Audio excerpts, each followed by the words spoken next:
Next up, we have Andrea Merida.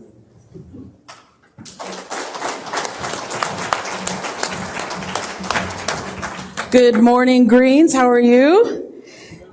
My name is Andrea Merida. I am one of the existing members of the steering committee. I'm the only incumbent that is running for re-election to the steering committee. We've had a good couple of years working with this particular group. We've done some really important work. We've been the bulwark against some really intense times in our political climate. So I'm being asked to talk about my vision, some of my qualifications. Some of you may not know. I was the first elected Green in the history of Denver, Colorado, where I learned some administrative skills like managing a $1 billion budget, managing thousands and thousands of employees, and even having to fire them, but also being targeted for attacks because we dared to take the teacher's pension out of the hands of Goldman Sachs and Royal Bank of Canada and all the other things of that nature, where I fought very hard against the privatization of public schools. So in this role, I've been very honored to serve in this role as one of your steering committee members for the last couple of years. And I've tried to take this role a little bit beyond what it says just in the bylaws, which is that this is an administrative committee and this is that we are also spokespeople of the party. I've tried to have on the horizon that magic number of 5%. Who knows what I'm talking about here? 5%.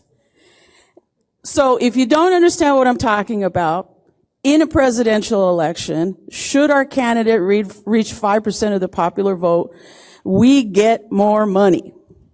And obviously funds are something that we're always in dire straits about, right? And so in order for us to get to 5%, and I don't intend that we stay there, I want to see us get to 100%. 100% of the people who don't actually vote as well.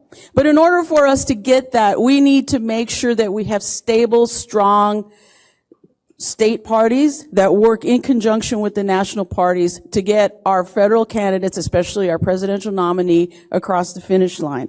And so I've done a lot of work in reaching out and reinforcing and supporting state and local parties all around the country. I provided direct support to the launch of the Green Party of Nevada, working on the Green Party of Wyoming, worked with folks in New Mexico, in Arizona, in Texas. I've helped out local Greens in Delaware.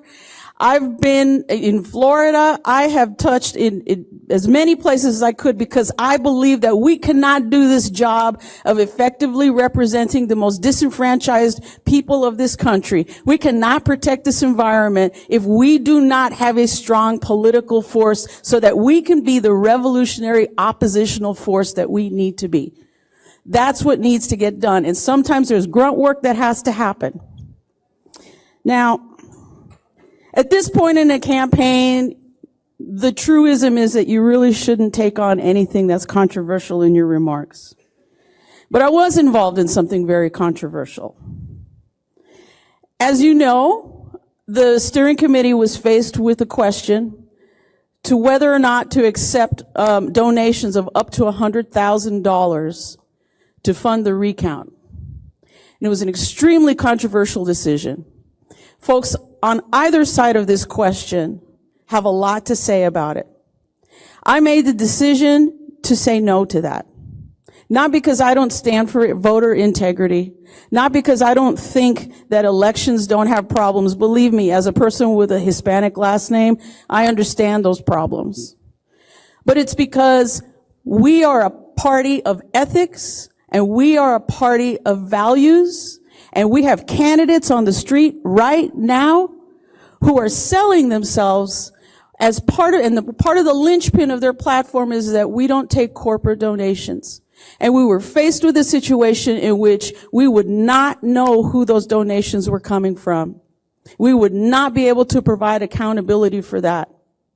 And so it was important for me to maintain the integrity of this party and the track record of this party of being a clean money party all the way down to the rank and file. And you can disagree with me with that or not.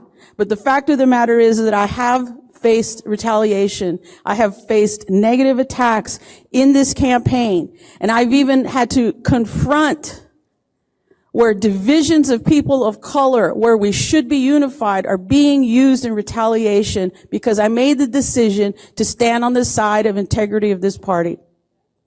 So you can accept that or not, but I will make that decision again, whether I'm reelected to the steering committee or not, because we are a Green Party.